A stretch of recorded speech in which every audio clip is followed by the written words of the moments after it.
She traveled 3,000 miles to marry a dead man. But the man who was truly waiting for her at the end of the line, he was far more dangerous than any ghost. The stagecoach slammed to a halt, kicking up a storm of Texas dust so thick it felt like being buried alive. Evelyn Ward, her body aching from 3 days on a wooden bench, pressed a gloved hand to the grimy window. Through the haze, she saw her new home. Sweetwater. The name was a lie. The town looked tired, thirsty, and mean. "End of the line, miss," the driver shouted down, his voice like rocks grinding together. Evelyn gathered the worn fabric of her dress, heavy with the grime of the journey, and reached for the cheap valise that held everything she owned in the world. Her fingers, trembling just slightly, brushed against the letter tucked deep in her pocket. The paper was soft, almost dissolving from how many times she'd read it. It was a promise from a man named Thomas Hale. A good home, honest work, a chance to start again where no one knew her name, where no one could find her. The step down was a long one. Her ankle twisted, a sharp, angry protest, but she caught herself before anyone could see her stumble. She couldn't afford to look weak. Not here, not now. The main street of Sweetwater stretched out before her, a dusty question mark. A general store leaned sideways, like it had given up. The saloon doors were shut tight against the oppressive heat. The only sign of life was a dog barking at nothing in the shadows. And at the far end of town, a church steeple clawed at the sky, its white paint peeling away like sunburnt skin. This was it, the place where her life was supposed to begin. But a cold feeling was already crawling up her spine. Something was wrong. "You the mail-order bride?" The voice came from the boardwalk. A woman stood there, arms crossed over a flour-dusted apron, her eyes sizing Evelyn up. They weren't kind eyes and they weren't cruel. They were just measuring. "I'm looking for Mr. Thomas Hale," Evelyn said, lifting her chin just a little higher. The bruise hidden beneath the brim of her hat began to throb, a faint, pulsing reminder of why she'd run so far. The woman's face changed. It wasn't a big change, just a slight softening around the mouth, a flicker of pity in her eyes. But it was enough. Evelyn's stomach plummeted to the dusty ground before the words even left the woman's lips. "Oh, honey." The flour-dusted arms uncrossed, a gesture of sympathy that felt like a death sentence. "Nobody told you. Thomas passed 3 weeks back. The fever. It took him quick." The world went sideways. The dusty street, the leaning store, the silent saloon. It all tilted and spun. Evelyn gripped the handle of her valise until her knuckles turned bone-white. 3,000 miles. Every last cent she had scraped and saved and bled for. The burns that puckered the skin on her arms, souvenirs from the match factory that had paid her passage west, suddenly burned with a fresh, phantom fire. All of it for a dead man's promise. A whisper started in the small crowd that was beginning to gather, drawn to her tragedy like flies to spilled sugar. The bride arrived too late. Then another voice closer. "Poor thing, what's she going to do now?" They were staring. She recognized that look. It was the same mix of pity and morbid curiosity she had fled from in Baltimore. Her throat felt like it was closing up, the Texas air suddenly too thick to breathe. She was trapped. Again. "That's enough gawking for one day." The voice cut through the whispers like a whip crack. It wasn't loud, but it had an edge of authority that made people listen. The crowd parted and a man stepped through. He was tall and lean, with the kind of shoulders that were built from hard work, not from a tailor's padding. His face was weathered by the sun, but he wasn't old. Maybe 35. His eyes were the color of a winter sky, cold and clear and missing nothing. He took off his hat, revealing dark hair with the first touch of silver at the temples. "I'm Asher Calloway," he said, his voice low and steady. "Thomas was a friend. We ran cattle together before he took it in his head to try farming." Evelyn forced herself to stand up straight, a habit beaten into her over years of trying to look smaller, less noticeable. "Mr. Calloway." His winter sky eyes studied her, taking in the cheap dress, the battered valise, the way she held herself like she was waiting for a blow to land. Something flickered in his face. She'd seen it before, in hurt animals. It was the recognition of one damaged creature seeing another. "If you're in trouble," he said, his voice dropping so low the gawkers had to lean in to hear, "the Callaway Ranch has a spare room. My sister June keeps house. Everything proper." The offer hung in the hot, still air. It was charity. Evelyn knew what that meant. It meant obligation. It meant owing someone. But the only other option was the street, and she knew what happened to women alone on the street. She'd seen it. "I work for my keep," she said, her voice firm, surprising even herself. "I don't take charity." A ghost of a smile touched his lips. There and gone in a second. "In Sweetwater, ma'am, everyone pays their way with sweat. That suit you?" She could only nod, not trusting her voice not to crack. He gestured toward a wagon hitched outside the general store, its bed loaded with supplies. He lifted her valise before she could protest. "June will be glad for the help. Been after me to hire someone since our cook quit last month." It was a lie. She could see it in the tight set of his jaw. A lie meant to give her a little dignity, a kindness she didn't know how to accept. But she climbed onto the wagon seat anyway, her hands finally starting to unfreeze from their grip on her bag. As they rode out of town, leaving the whispers and the pity behind, she touched the letter in her pocket one last time. Thomas Hale was dead. Her plan was in ashes. But she was alive. And for the first time since fleeing Baltimore, with the sound of Silas Merrick's threats echoing in her ears, she wondered if that might be enough. The ride to the Callaway Ranch took them through a landscape that was as harsh and beautiful as the man sitting beside her. Mesquite trees, twisted and thorny, dotted the prairie. In the distance, a line of hills shimmered in the heat. They didn't talk much. The silence wasn't awkward, though. It was watchful. "Thomas was a good man," Asher said after a long while, his hands easy on the reins. "He talked about you in his letters. Said you were educated." "The match factory," Evelyn confirmed, pulling her sleeves down over the scarred skin on her forearms. The phosphorus burns were a constant reminder of the price of her escape. He didn't ask why she'd needed to run so far, so fast that she'd agreed to marry a complete stranger. He just nodded, his eyes on the horizon. And in that silence, she found herself stealing glances at his profile. The strong line of his jaw, the way his eyes narrowed against the sun. He wasn't handsome like the slick gentleman back east. He was something else, something solid, something real. The ranch didn't appear all at once. It rose out of the land as if it had grown there, the fence posts weathered to a soft silver, the barn smelling of hay and horses. The main house was long and low, with a deep porch that promised shade and a moment's peace. It wasn't a mansion, but it felt like a fortress. A woman came out of the house as they pulled up, wiping her hands on an apron. She had her brother's same direct gaze, but none of his quiet restraint. This was June Calloway. She looked Evelyn up and down, a frank assessment that missed nothing. "She staying?" June asked her brother, ignoring Evelyn completely. "If she wants?" June snorted. "Well, come on in then. You look like you could use some coffee that ain't boiled with trail dust." She paused in the doorway and looked back at Evelyn, her eyes sharp. "You running from something or to something?" Evelyn met her gaze. "Both," she answered, the first honest thing she'd said all day. A flicker of approval crossed June's face. "Good. The one's running to never last out here." June vanished inside. Evelyn was left standing in the yard with her battered bag and the vast, endless Texas sky overhead. Asher lifted her valise. "Welcome to Sweetwater, Mrs. Ward, such as it is." He called her Mrs. Ward, the name she'd been meant to take. It felt like a ghost on her tongue. But she followed him up the porch steps, into a life she had never planned, in a place she had never wanted to be. And she wondered if she'd just traded one cage for another. The coffee was strong and black and tasted like salvation. The kitchen was the heart of the house, warm from the big iron stove, smelling of baking bread and safety. June moved with the efficiency of a general marshaling her troops, setting out cups and plates while keeping up a running commentary on the ranch, the hands, and the general incompetence of the male species. "You'll have the back room," June announced, pointing with a wooden spoon. "Gets the morning sun. Asher sleeps in his own wing, and the hands are in the bunkhouse. You need anything, you ask me.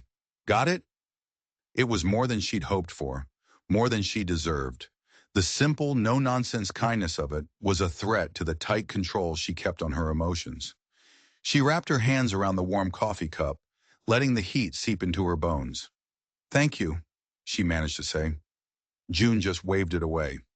"You'll earn it. This place runs on work, not words." She studied Evelyn again with those sharp, intelligent eyes. "You know anything about frontier living? I can learn." It was becoming her motto. "That's what they all say," June snorted, but there was a hint of a smile behind it. "We'll start simple. Can you milk a cow?" The sun was setting, painting the prairie in shades of orange and purple, when Asher showed her to the room. It was small, but it was spotless. A narrow bed with a quilt, a washstand, and a window that looked out over forever. He set her valise down by the door. "Whatever you're running from," he said quietly, his voice a low rumble, "it doesn't matter here. Sweetwater, it's got its own kind of justice." She wanted to tell him. She wanted to tell him that men like Silas Merrick didn't care about frontier justice, that his money and his influence could stretch all the way from Baltimore to this dusty little corner of Texas. But the bruise under her hat throbbed with a dull ache, and she was just too tired for the truth. "Thank you, Mr. Calloway." "Asher," he corrected her. "We don't stand on ceremony here." When he was gone, she unpacked her few belongings: 2 dresses, a Bible, and the silver-back brush that had been her mother's. At the very bottom, wrapped in tissue paper, was the newspaper advertisement that had started it all. "Respectable gentleman seeks correspondence with marriage-minded lady of good character. Thomas Hale, Sweetwater, Texas." She smoothed out the wrinkled paper, folded it carefully, and tucked it away in the washstand drawer. Thomas Hale was dead, but maybe, just maybe, his promise of a new beginning didn't have to die with him. Outside her window, the prairie stretched on, vast and unforgiving, and for the first time in a very long time, free. The rooster's crow cut through the pre-dawn quiet like a knife. Evelyn's eyes snapped open, her body instantly tense, a habit learned from years of sleeping with one ear open. For a second, she didn't know where she was. The narrow bed, the rough blanket, the window full of fading stars. Then it came back to her. Sweetwater, the Calloway Ranch. A place that felt like safety, even if she didn't dare believe in it yet. She dressed in the half-light, her fingers fumbling with the buttons of her plainest dress. The bruises on her ribs still ached. A faint, yellow-green map of her escape. In the kitchen, June was already at the massive iron stove, a high priestess at her altar. She nodded at Evelyn's early arrival. "Coffee's on. Biscuits in an hour. The hands eat at 6 sharp." She handed Evelyn an apron. It wasn't a question. "Can you cook?" "I can learn," Evelyn said, and this time it earned her a genuine, dry chuckle from June. "That's what you said about the milking. Bessie the cow is still complaining about your cold hands." The work was brutal, but it was honest. Her hands, which had been softened by months of hiding, blistered and then toughened. She learned to haul water from the well, the rope burning her palms. She learned the rhythm of the ranch. Up before the sun, a never-ending river of chores, and falling into bed long after dark, too tired to even dream. But she also learned about the small kindnesses that made it bearable. June pressing a jar of homemade salve into her hands without a word. The ranch hands, rough men with calloused hands, tipping their hats and calling her ma'am. And the mug of hot coffee that would silently appear at her elbow whenever she paused for too long. Asher kept his distance. She saw him at meals or as a silhouette on horseback against the rising sun. But she felt his presence. It was like a wall at her back, a silent promise of protection. One afternoon, a young ranch hand named Chad Briggs let his eyes linger on her a moment too long. Before she could even react, Asher's voice cut across the yard, quiet but carrying. "Mind your work, Briggs." The boy practically tripped over his own feet, scurrying away. Later, June saw her watching Asher's retreating back. "He's got a code, my brother," she said, snapping beans into a bowl. "A man protects what's under his roof, whether it's cattle, family, or—" She waved a hand in Evelyn's direction. "Whatever you are." "I'm the help," Evelyn said, a little too firmly. June's laugh was as dry as the August grass. "Sure you are, honey. And I'm the Queen of England. The days turned into a week, then two. She was learning. She could patch a leather harness. She could tell which hen was the best layer. She was becoming useful, necessary, and that felt like its own kind of armor. But the town was still watching, whispering. "They're talking," she told June one evening, after a trip to the general store. The words had followed her down the aisles. The mysterious woman at the Calloway place. The mail-order bride with no husband. What's a man like Asher Calloway thinking? "Let 'em talk," June said, attacking a pile of mending with savage efficiency. "Their tongues will get tired. Besides, half those women would trade places with you in a heartbeat. Asher's been the prize bull at every church social for 10 years. They're just mad he finally has a woman under his roof who ain't his sister." "It's not like that," Evelyn protested. "I know that. You know that. Hell, even Asher knows that. But Susie Patterson, with her batting eyelashes, she don't." The image was so unexpected that Evelyn laughed, a real rusty laugh that felt like opening a door that had been sealed shut for years. That evening she found him on the porch, watching the sunset. He'd cleaned up, and his hair was still damp. He gestured to the empty chair beside him. They sat in silence for a while, a comfortable silence, watching the sky burn. "I should tell you," he said finally, his voice careful, "why I brought you here." Evelyn's hands went still in her lap. "You don't owe me any explanations." "Maybe not, but you deserve one." He leaned back, the chair creaking. "I was engaged once. Her name was Sarah. She died, lung fever, 2 winters back." The words were simple, but they carried a world of pain. After she was gone, everyone had an opinion. What I should do, who I should marry. It was suffocating. He looked out at the darkening prairie. "Then Thomas told me about you, about a woman willing to cross the country on a promise, just for a new start. I thought," he paused, "I thought maybe I could do one good thing, something that wasn't about me, something that didn't come with everyone's expectations attached. And now you have a stranger in your house and the whole town gossiping," she said softly. He turned his head and looked at her then, his winter sky eyes seeming to see right through her. "Let them talk," he said, echoing his sister's words. But coming from him, they felt like a shield. Just as she was starting to believe she might actually be safe, the first letter arrived. It was waiting for her at the general store. The postmark was a brand seared into the paper. Baltimore. Her heart turned to a block of ice. She didn't open it in town. She waited until she was back in her small room at the ranch, the only place that felt truly hers. Her hands were perfectly steady as she broke the seal. She was proud of that. The handwriting wasn't Silas Merrick's. It was his lawyer's. Cold, formal, and dripping with menace. Concerns about your mental state, obligations unfulfilled, proper treatment awaiting your return. It was a threat wrapped in the language of the law, a cage made of paper. She took the letter to the kitchen and fed it to the flames in the stove, watching the elegant script curl and blacken and turn to ash. "Bad news?" June's voice made her jump. The older woman was standing in the doorway, her eyes knowing. "Old news," Evelyn said, closing the stove door a little too hard. "Nothing that matters here." June didn't press. She just pulled down the coffee pot. "You know," she said, her voice casual as she measured out the grounds, "when I was younger, I ran too. A man in Austin thought he owned me, 'cause he'd bought me a few dinners and a fancy hat. Followed me all the way to San Antonio before my brothers. Convinced him otherwise." "What happened to him?" Evelyn asked.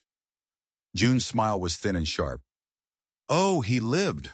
But he learned that Texas justice works different than city justice, and that Callaway men protect their own."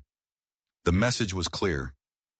That night, Evelyn heard Asher and June talking in low voices in the kitchen. She couldn't make out the words, just the deep rumble of his voice and the sharper cadence of hers. A council of war, about her. The next morning he found her at the well. He didn't waste time with pleasantries. "If someone's looking for you," he said, his eyes fixed on her face, "I need to know. Not the details. Those are yours. But I need to know if trouble is coming to my door." She set down the heavy water bucket, the wood scraping against the stone. She met his gaze, and for the first time, she told a piece of the truth. There's a man in Baltimore, Silas Merrick. He had plans for me that I didn't agree with. I left. He didn't like that. Is he a rich man? Asher asked. It was a practical question, the only one that mattered. Rich enough. And he knows you came to Texas. He knows I answered Thomas's advertisement.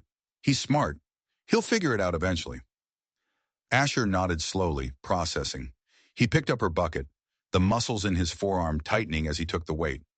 Well, he said, his voice calm and steady as the ground beneath their feet. If he comes looking, he'll find you've got friends here. That counts for something in Sweetwater. The simple, solid statement loosened a knot in her chest she hadn't even realized she was holding. It was a promise. As they walked back to the house together, he shortened his long stride to match hers. Thank you, she said, her voice barely a whisper. He glanced down at her, and for a fleeting moment, something passed between them. Not romance, something deeper. Understanding. That's what neighbors do, Mrs. Ward, he said. Look out for each other. Evelyn, she corrected him softly, echoing his own words from that first night. We don't stand on ceremony here. This time his smile was real. It reached his eyes, warming them like the morning sun. Evelyn, he repeated, and the sound of her own name, spoken by him, felt like a new beginning. But she knew Silas. This wasn't over. It was just the calm before a storm so terrible it might just wash them all away. A month passed, then another. Evelyn settled into the rhythm of the ranch, her body growing stronger, her mind quieter. The constant fear that had been her shadow for years began to recede. She learned to make biscuits that were light and fluffy. She learned to read the sky for signs of rain. She even learned to milk Bessie the cow without getting a tail swatted in her face. She was no longer just the mail-order bride who'd arrived too late. She was Evelyn from the Calloway place. The town's whispers hadn't stopped, but their tone had changed. There was less pity and more respect. Mrs. Hutchkins from the neighboring ranch started trading recipes with her. Mr. Polson at the general store asked her opinion on new fabric shipments. They were small things, but they felt like anchors in a storm. You're looking better, June remarked one evening, watching Evelyn hum as she darned socks. Got some color back. Don't jump like a spooked cat every time a door slams. It was true, the ranch had become a sanctuary. Safety, she was learning, wasn't just about locked doors. It was about June's fierce loyalty. It was about the respectful nods from the ranch hands. And it was about Asher's quiet, constant presence. A wall between her and the world. A wall between her and Baltimore. But Silas hadn't forgotten. The second letter was not a veiled threat. It was a declaration of war. It didn't come by mail. It was delivered by Sheriff Coleman himself, his face grim under the brim of his hat as he stood awkwardly in their kitchen. Got papers here from Baltimore. Mrs. Ward, he said, accepting a cup of coffee from a stone-faced June. Some lawyer fellow claims you're wanted back east. Says you're... Well, ma'am, he says you ain't right in the head. Got a doctor's statement and everything. Evelyn's hands stopped moving in the bread dough she was kneading. The warm, safe kitchen suddenly felt like a cage closing in. She could feel June's anger radiating off her like heat from the stove.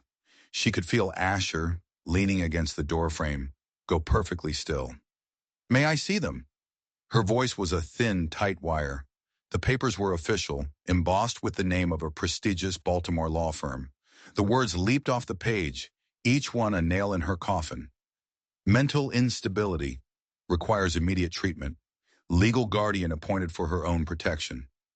It's all lies, she said, her voice dangerously quiet. Silas Merrick wants my inheritance. When I refused his proposal, he decided I must be mad. That's a serious accusation, the sheriff said, but his tone was weary. He'd seen a lot of ugly things in his time. Problem is, he's got this documentation, a doctor's signature. Dr. Pembroke, Evelyn said, the name tasting like poison. Silas's personal physician. He'd swear the sky was green if Merrick paid him enough. Asher pushed himself off the doorframe, his presence suddenly filling the room. What exactly are you here to do, Coleman? The sheriff shifted his weight. Now, that's the thing. These papers are asking for her to be returned for treatment, but they ain't Texas papers. and she ain't committed a crime here. Then it seems to me there's nothing to discuss, June said flatly. Doors that way. Now hold on, Coleman said, raising a hand. I ain't here to cause trouble. But this Merrick fellow has hired himself a Pinkerton man. He's in town right now asking questions, making noise about getting state marshals involved. I thought you should know what's brewing. A Pinkerton. That meant serious money, serious intent. Evelyn sank into a chair, the fight draining out of her. He won't stop, she whispered. He never stops. Then we get ahead of him, Asher said, his voice a blade of cold steel. He turned to the sheriff. Coleman, who's the best lawyer in Austin? Judge Harlan. Retired from the bench, but he's still the sharpest legal mind in the state. But Asher, that kind of help, it's expensive. That's my concern, Asher said, his tone ending the argument. After the sheriff left, the silence in the kitchen was heavy with unspoken fear. I should leave, Evelyn said, her voice hollow. This isn't your fight. Like hell it isn't, June snapped. You think we'd throw you to the wolves now? What kind of people do you take us for? Asher pulled out a chair and sat down opposite her. He looked her directly in the eye. Tell me about the inheritance, he said. The whole truth. So she told him about her father's shipping business, about the will that left everything to her, and about Silas Merrick, her father's business partner, who saw a grieving young woman as an opportunity. She told him about the slow, creeping control, the suggestions that became orders, the way he isolated her until he was her entire world. And she told him about the proposals. The second time he asked, she said, her voice shaking with remembered fear, he made it clear that no was not an answer he would accept. Asher stood up and paced to the window, his back to her. The afternoon sun cast his shadow long across the floor. He was silent for a long, long time. When he finally spoke, he didn't turn around. There's a solution, he said. It's not perfect, but it's legal. It would put you under Texas law, not Maryland's. Evelyn held her breath. Marriage, he said, the word dropping into the quiet room like a stone. A married woman's property, her very person, falls under her husband's protection. Merrick would have no legal claim on you or your assets. He would have to go through me, and I don't give up what's mine. The word hung in the air between them. Marriage. June sucked in a sharp breath, looking from her brother's rigid back to Evelyn's stunned face. I couldn't ask that of you, Evelyn whispered. You're not asking, he said, finally turning to face her. His expression was carefully, deliberately neutral. I'm offering. It would be a business arrangement, nothing more. You'd have your room, your independence, your safety. Once Merrick gives up and the threat is gone, we could have it annulled, quietly. Asher, June started to protest, but he silenced her with a single look. He had thought this through. This was his plan. Evelyn looked at his face, searching for the catch, the hidden price. In her world, men didn't offer protection for free, but all she saw was that same steady, unshakable certainty that had made her trust him that first day. A different kind of man, a different kind of world. I have conditions, she said, her voice stronger now. Something that looked like respect flickered in his eyes. Name them. My own room, my independence, just as you said, the right to leave when this is over, and, she lifted her chin, full access to my inheritance when it's recovered. I will never be dependent on a man again. Agreed, he said without a moment's hesitation. I'll have Judge Harlan draw up a contract to that effect. Anything else? She thought of Silas's hands, his possessive touch, the assumption of ownership in his eyes. No.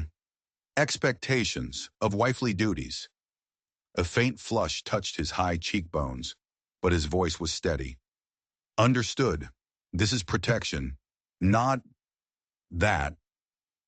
Then yes, Evelyn said, the word tumbling out before she could lose her nerve. Yes, I'll marry you. In the stunned silence that followed, June let out a long, slow breath. Well, she said, her voice dry as dust, this will give the gossips in town something to really chew on. Asher rode for Austin that very night. He returned 3 days later, not with a contract, but with Judge Harlan himself, The judge was a small, neat man with eyes that seemed to see everything. He reviewed Silas's documents, then Asher's proposal, his face impassive. "Young woman," he said to Evelyn, his gaze sharp, "you understand what you are doing? A marriage contract is a serious thing. More serious than being locked in an asylum for the rest of my life?" She countered. He conceded the point with a slight nod. "The contract Mr. Calloway has proposed is unusual, but it is ironclad under Texas law. It protects your interests completely." They spent the afternoon building her legal defense. Mrs. Hutchkins rode over to swear that Evelyn was the sanest, most competent woman she knew. Reverend Davies testified to her character. Even Sheriff Coleman, won over by June's relentless coffee and Asher's reputation, added a statement that he'd seen no sign of mental instability and plenty of signs of a woman under threat. "When?" the judge asked finally. "The sooner this is legal, the better your position." "Tomorrow," Asher said, glancing at Evelyn. She nodded, her throat suddenly too tight for words. Tomorrow she would bind herself to this man, this stranger, to escape another. She was trading one cage for another, but this one, at least, came with the promise of an open door. That evening she found him in the barn. The air was thick with the honest smells of hay and leather. He was checking the horses, his hands moving with a gentle, practiced competence. "Second thoughts?" he asked without looking at her. "No," she said, surprised to find it was the truth. "You?" "No." He finished with the horse and turned to face her. "I want you to know this isn't about pity. I have my own reasons." A wry, self-deprecating smile touched his lips. "You ever get tired of people thinking they know what's best for you?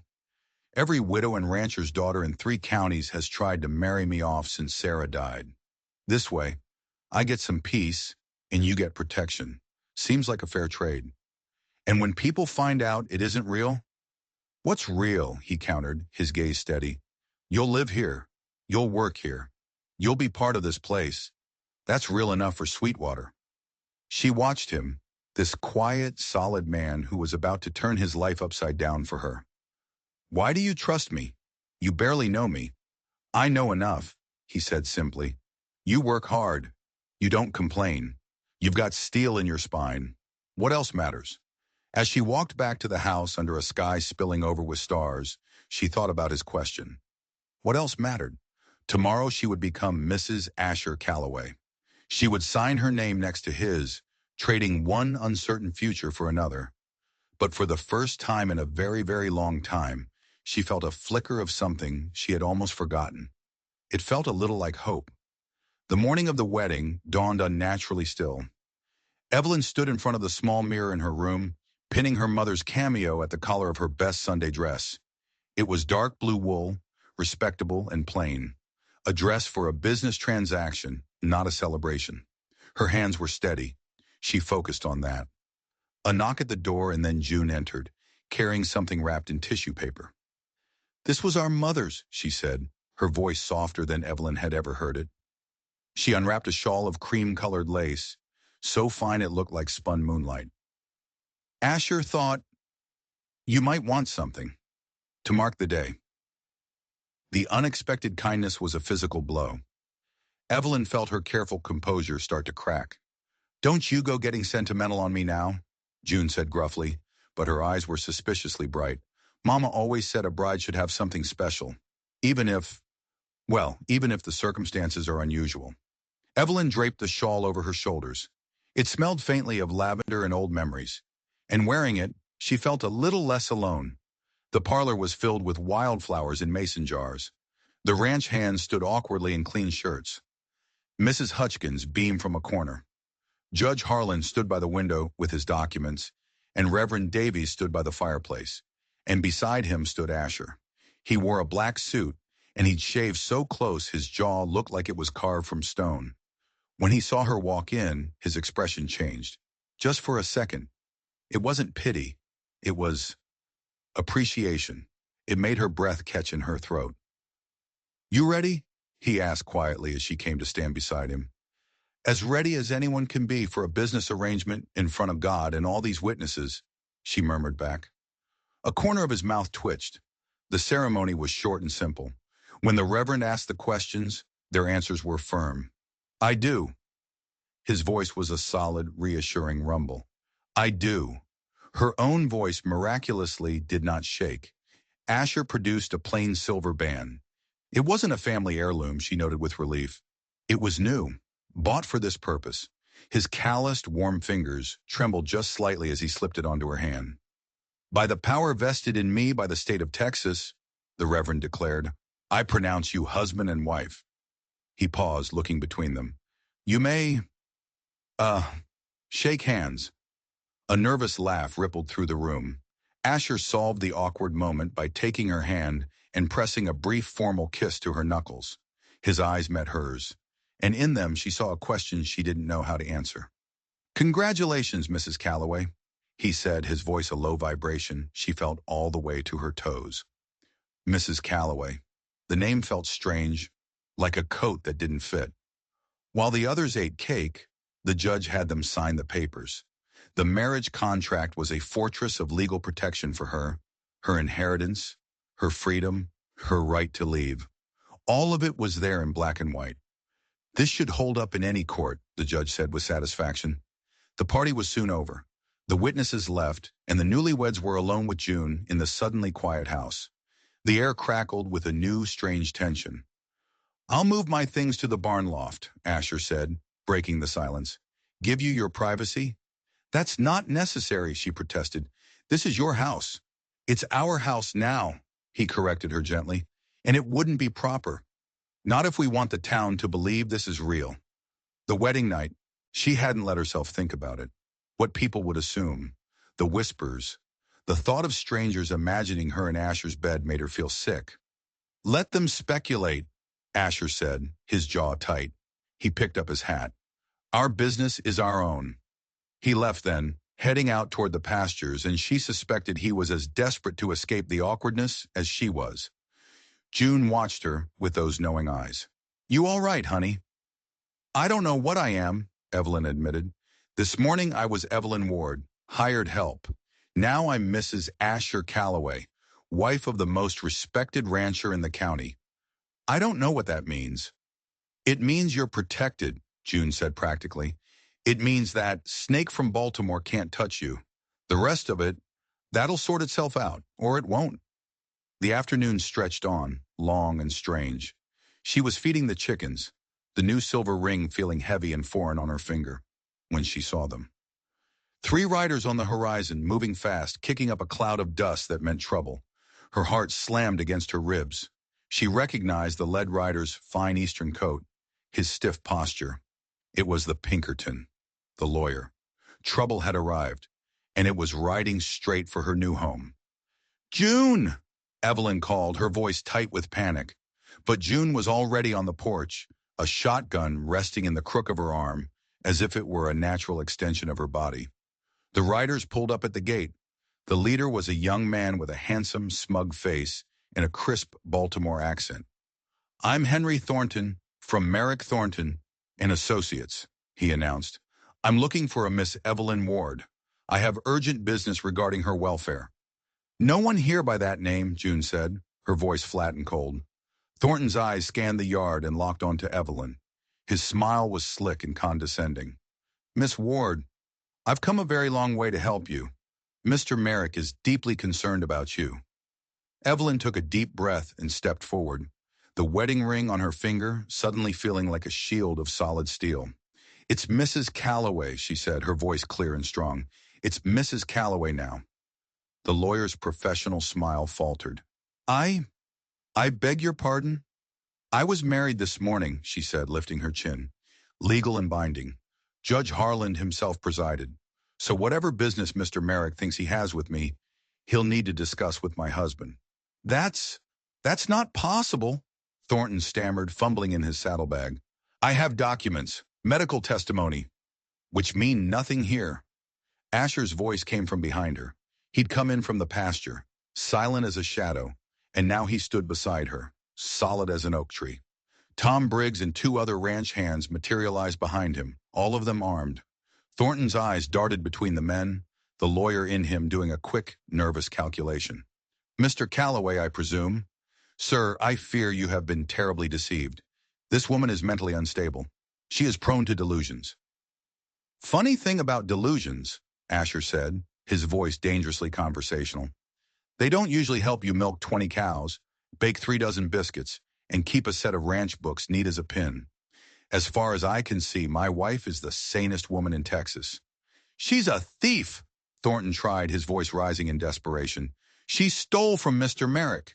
Now that's a serious accusation. Sheriff Coleman stepped out from behind the barn, his silver star glinting in the sun. You got a warrant? Proof? Or just a lot of hot air from Baltimore? Thornton's face was a mess of confusion and anger. I have affidavits from Maryland. This is Texas, son, the sheriff said, spitting a stream of tobacco juice into the dust. We do things different here. Now, Mrs. Calloway is a respected member of this community, and she's married to one of our finest citizens. You want to make accusations? You do it in a Texas court with real evidence. And I guarantee you, Judge Harlan is mighty particular. This is obstruction, Thornton sputtered. I'll wire for federal marshals.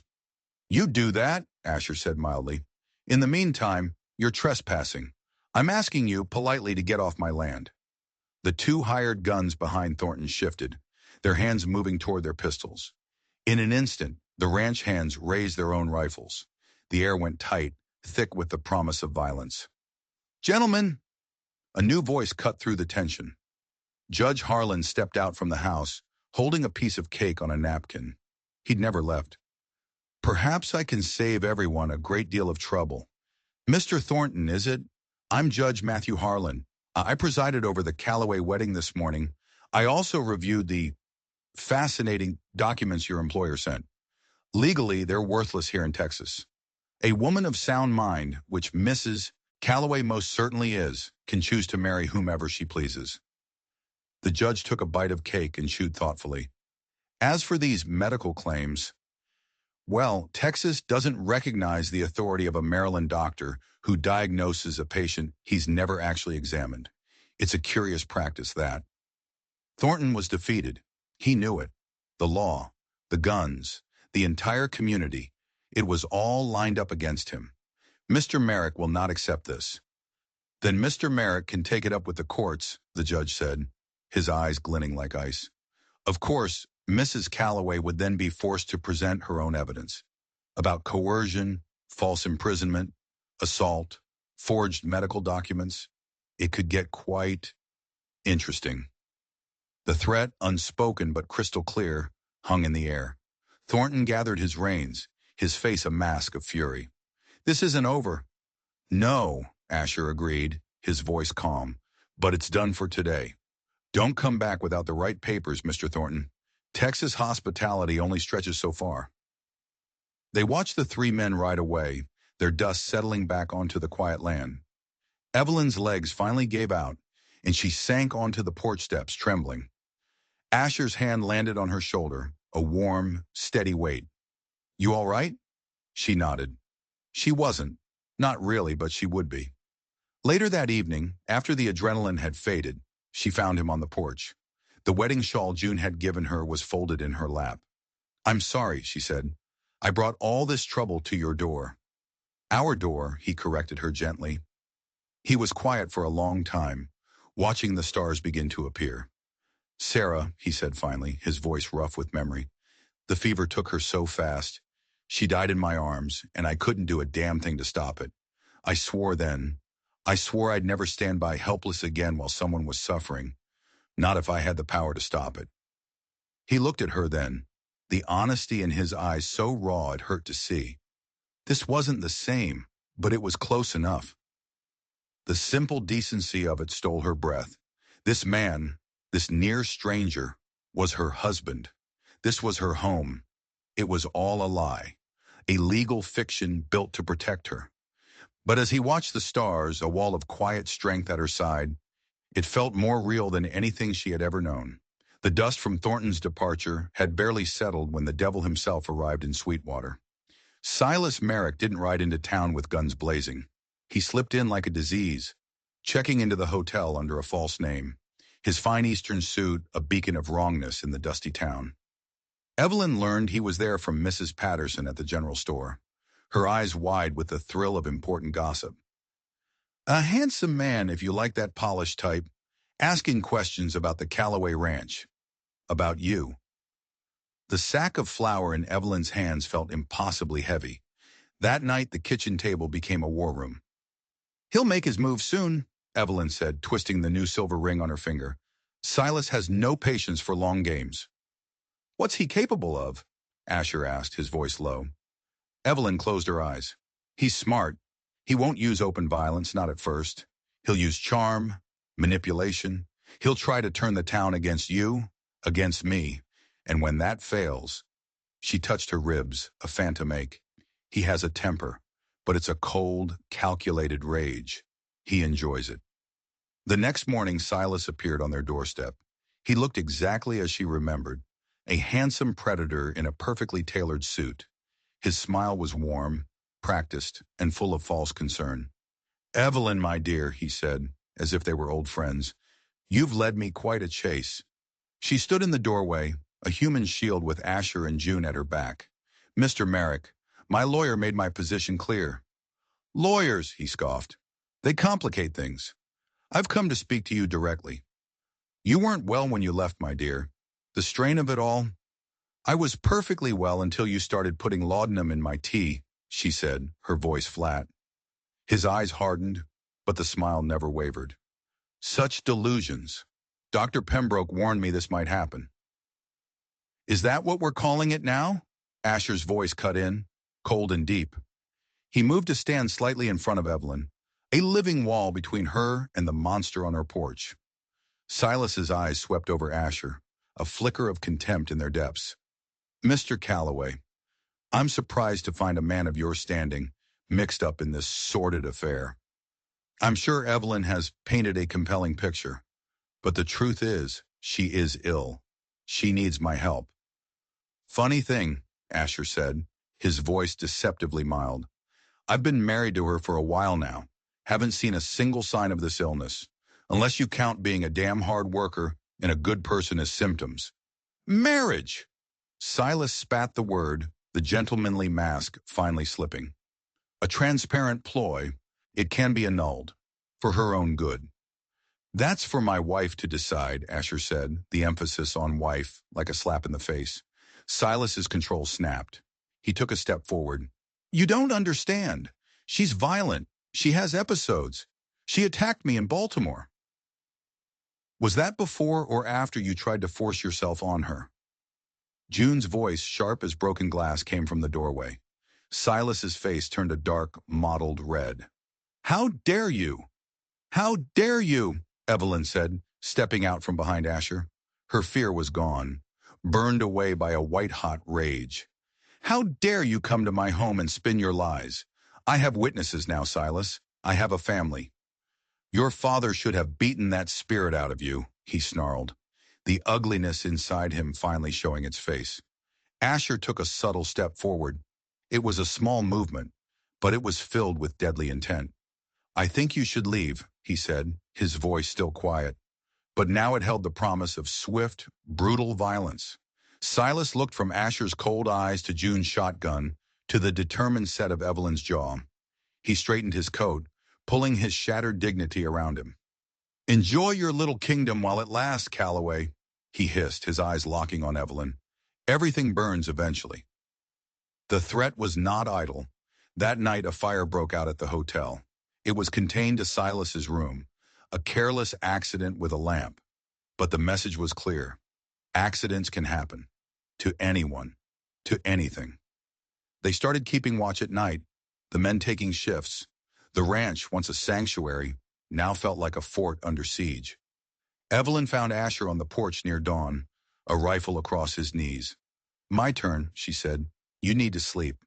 "I'm fine," he said, but he looked tired, the lines around his eyes deeper than before. She sat beside him. "I'm sorry. You apologize too much," he said. "I bring too much trouble." He turned and looked at her in the gray light. "Maybe," he said, a small, tired smile on his face, "but you also brought this place back to life. It was getting to be a tomb before you came." They sat in silence, watching the sun begin to bleed across the horizon. "He'll make his real move soon," she said. "Then we'll be ready," he answered. "We—" It was a simple word, but it meant everything. But even as he said it, even as they found comfort in their unity, she knew Silas was out there. He was planning. He was watching. And when he finally struck, he would aim to burn their entire world to the ground. The question was, would their fragile, newfound family be strong enough to survive the flames? The summons came from Austin.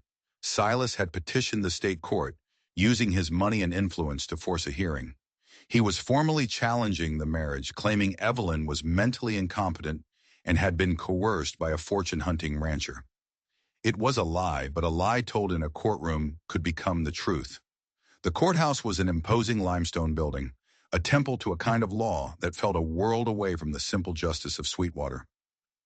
Evelyn smoothed the skirt of her best dress, a deep green wool June had insisted on altering for her. "Just tell the truth," Asher said quietly beside her. He looked out of place in his black suit, a man of the open range penned in by walls and rules. Judge Harlan met them on the steps, his face grave. "Merrick's brought 2 lawyers from Baltimore and his pet doctor. They're claiming fraud, incapacity, and undue influence." "And our position?" Asher asked. "Strong," the judge said, his smile thin. "We have righteousness and Texas law. Sometimes that's enough, and sometimes it isn't." The courtroom was a suffocating box of old wood and old arguments. Silas sat at the plaintiff's table, looking calm and respectable, the picture of a concerned guardian. He gave Evelyn a small, confident smile, the smile of a cat that has the mouse cornered and is just enjoying the last moments of the hunt. The morning was a blur of legal jargon and lies. Dr. Pembroke testified that Evelyn suffered from feminine hysteria and delusions of persecution.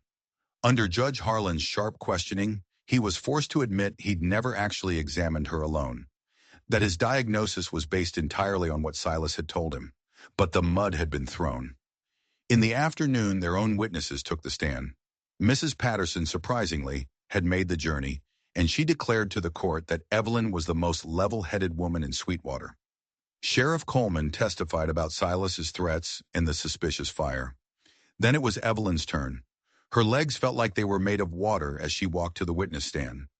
Across the room, Silas watched her, his eyes cold and possessive. Judge Harlan was gentle.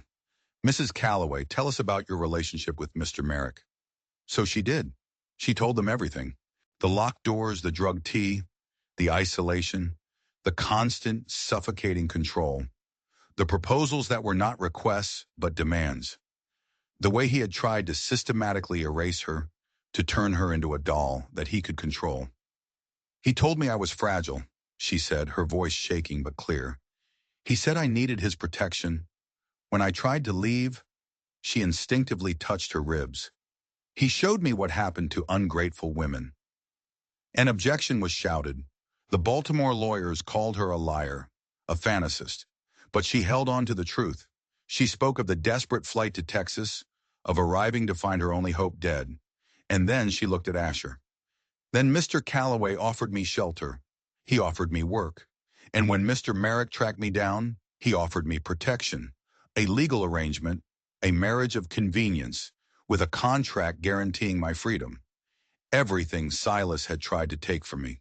The cross-examination was brutal. They tried to twist her words to paint her as a cunning gold digger who had trapped a good, grieving man. But she wouldn't break. The fear she had lived with for so long had been burned away, replaced by a cold, hard resolve. Asher testified last. He spoke simply, without drama. He told the court about meeting Evelyn, about seeing a woman in desperate need. Thornton, the slick Baltimore lawyer, sneered at him. "So you admit this marriage is a sham? A business deal?" Asher's eyes hardened. "I admit nothing of the kind. I stood before God and witnesses and took vows. I promised to protect her, and I will keep that promise until my last breath. If that's not a marriage, I don't know what is." He then turned and looked directly at Silas Merrick. "And if this court rules against us, and you try to take my wife from her home, you'll find that Texas justice doesn't always happen in a courtroom." The judge, an old Texan with a face like a leather map, called a recess. In the hallway, June pressed a cup of water into Evelyn's trembling hands.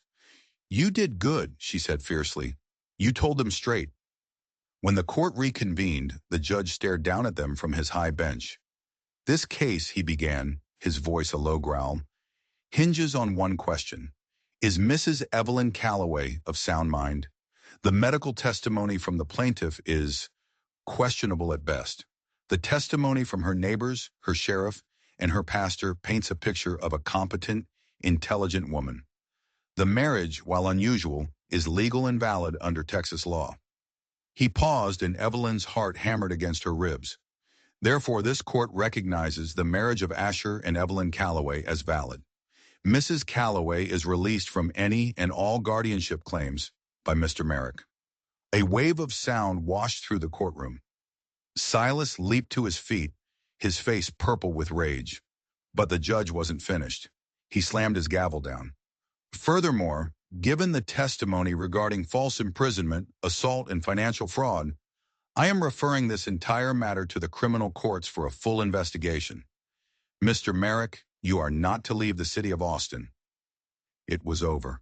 She was free. Outside in the bright Texas sun, Evelyn's knees finally buckled. Asher caught her, his strong arm wrapping around her waist. "It's done," he said, his voice rough with emotion. She looked back at the courthouse doors, where Silas was being escorted away by deputies. "He won't stop," she whispered. "I heard a man who just lost," June said, coming to stand beside them. "The law's on our side now, honey. He can't touch you." But as they prepared for the long ride home, Evelyn knew June was wrong.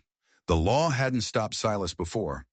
All they had done was corner a rabid animal, and a cornered animal is the most dangerous kind of all. 3 weeks later, the telegram came. Merrick posted bail stop left Austin. Stop whereabouts unknown. Stop use. Caution. Stop Coleman. He was loose. The tense peace they had enjoyed shattered like glass. The ranch became a fortress again, but this time the threat felt different. It wasn't about lawyers and courtrooms anymore. This was about blood. "We don't know if he'll come here," Asher said to the grim-faced ranch hands gathered in the main room, but they all knew he would. "Men like that don't run," one of the hands, Miguel, said quietly. "They get even." "I should leave," Evelyn said, the words tasting like ash. "Draw him away from here." "No." The word was a chorus, spoken by Asher, by June, by every man in the room. "You're a Calloway now," June said, her voice fierce. "We don't throw our family to the wolves." The waiting was the worst part. Every shadow seemed to hold a threat. Every gust of wind sounded like a footstep. Then one evening, it happened. Evelyn was in the barn, the familiar, comforting smell of hay and horses around her. She noticed a lantern burning too brightly. A second later, the smell hit her. Kerosene. A trap. "Fire!" she screamed, her voice tearing from her throat. "Fire in the barn!" The ranch exploded into chaos. Men ran with buckets, their faces illuminated by the hungry orange flames that were already consuming the barn. It was happening too fast. It was a setup. The first shot rang out from the darkness beyond the fire. Tom Briggs, the young ranch hand, cried out and fell, clutching a bloody shoulder. They were being herded, pinned down. "To the house!" Asher roared, firing his own pistol into the darkness. "Everyone! To the house, now!" They scrambled back, dragging the wounded Tom, the inferno of the barn at their backs, lighting up the killing ground Silas had created. The farmhouse became their Alamo. Glass shattered as bullets slammed into the walls. "Evelyn!" Silas's voice called out from the darkness, calm and cultured amidst the chaos. "This doesn't need to involve anyone else. Come out, and I will let your friends live." "Go to hell, you monster!" June screamed back, firing her shotgun through a window. Silas laughed, a chilling sound. "You cost me everything, Evelyn. My reputation, my freedom. Did you really think I would just let that go?" "You cost yourself those things," she yelled back, surprised by the strength in her own voice. "I just told the truth about what you are." The siege raged on. Another hand was hit. A graze, but their numbers were dwindling. The attackers were trying to flank them, to surround them completely. Asher made a decision. "I'm going out the back," he said, checking his pistols. "I'm going to circle around on them." "That's suicide," June protested. It's evening the odd, he said, his face grim. He grabbed Evelyn's arm, his eyes boring into hers. Whatever happens, do not go outside. Promise me. I promise, she lied. He was gone, melting into the shadows. Evelyn tracked the attackers by their muzzle flashes. 4 of them. No, 5. Where was the 5th man? A soft scraping sound from above answered her question. He was on the roof. June! The roof! The ceiling above them exploded as the man fired down into the room. June shoved Evelyn to the floor and fired both barrels of her shotgun straight up. A body crashed through the ceiling, landing with a sickening thud on the kitchen table. 1 down. From outside, Asher's pistol barked twice. A man screamed. 2 down. In the distance, she heard it. The thunder of hooves. Many horses riding hard. Sheriff Coleman and a posse of their neighbors. The tide was turning. Evelyn! She spun around. Silas was standing in the kitchen doorway. He'd slipped in during the chaos. His fine suit was torn, his face streaked with soot, but his pistol was steady. Drop the rifle. She let it fall. You destroyed me, he whispered, his voice trembling with rage. Everything I built, gone. Because a stupid girl couldn't appreciate what I offered her. You offered me a cage. I offered you the world. He shrieked, his control gone. The gun rose, pointing directly at her heart. A single shot echoed in the small room, deafeningly loud. Evelyn flinched, waiting for the impact, the pain, but it never came. Silas staggered, a look of pure shock on his face. A dark red stain was spreading across the front of his vest. He looked down, confused, then crumpled to the floor. Asher stood in the doorway behind him, his pistol smoking. It was over. Dawn broke over a scene of devastation. The barn was a heap of smoldering ruins. The house was riddled with bullet holes. But it was standing. They were all standing. Tom and Miguel would recover. The other attackers had been captured or killed. Silas Merrick's body had been carried away. It was truly, finally over. Evelyn sat on the porch steps, wrapped in a blanket, watching the sun rise. Asher came and sat beside her. I'm sorry, she said, her voice a hoarse whisper. About the barn, about all of it. We can rebuild the barn, he said, his voice firm. We're alive. That's all that matters. You didn't bring this here, Evelyn. He did. You just brought the fight to him. He stood and held out his hand. Come on. June's making coffee. We've got a long day ahead. She took his hand. As he pulled her to her feet, she realized the fear was gone. The knot of terror that had lived in her stomach for years had simply dissolved. Asher, she said, her fingers still laced with his. What happens now? The reason for our arrangement, he's gone. He looked down at her, and for the first time she saw not just protection or respect in his eyes, but something deeper, something warmer. The contract says you're free to go, he said softly. Is that what you want? She thought of a life without this place, without June's cantankerous affection, without the quiet strength of the man standing before her, a life without home. No, she said, that's not what I want. His hand tightened on hers. Then you stay, he said. We rebuild the barn. We face the winter. We see what the spring brings. Together. Together, she repeated, and the word was not a legal term or a convenience. It was a promise.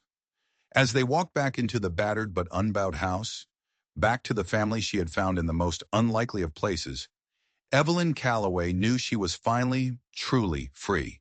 Not because the monster was dead, but because she had found something worth fighting for. And she was home. Winter came, and with it, a time for healing. Neighbors from all across the county came for the barn raising, a testament to the community that had stood with them. Under the crisp autumn sky, the frame of a new, bigger barn rose from the ashes of the old. That night, with fiddle music filling the air, Asher took her hand. May I? He asked. I don't know how to dance, she admitted. Then it's time you learn, he said, leading her into the circle of laughing, stomping people. Just follow my lead. Trust me. And as he swung her around under the Texas stars, she did. She trusted him completely. Later on the porch, he took her hands in his. Evelyn, he said, his voice serious. The contract, our arrangement, it seems to me we've moved past that.